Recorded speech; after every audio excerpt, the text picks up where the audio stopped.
Hi, this is Steve Scott, the Houston Business Coach, and I'd like to share a little personal experience from my business life here that may be of help to you.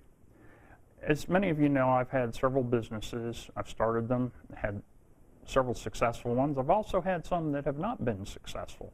So I definitely speak from experience. When I was growing up, yes, that was a while back, all the TVs came with rabbit ears. Do you remember the rabbit ears? That's where they would you had to adjust the antenna and try to get the signal just right.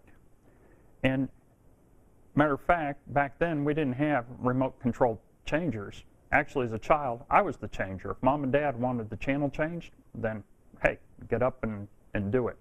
But anyway, getting back to the rabbit ears, what was so frustrating is just when you thought you finally had the perfect reception, then something would change.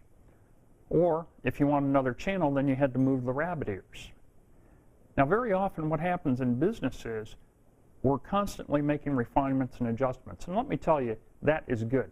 But at some point, it really has to stop. You need to perfect the system, because what you will do is you will not only ultimately wear yourself out, but you will wear others out. In one business where I was not successful, I was constantly refining. And I never really established a system. I never really established a great way of doing things. And as a result, I would bring people in, and we all had great intentions, but it was really hard to work because, guess what? I was always coming back and saying, well, don't you think you could do it this way or that way?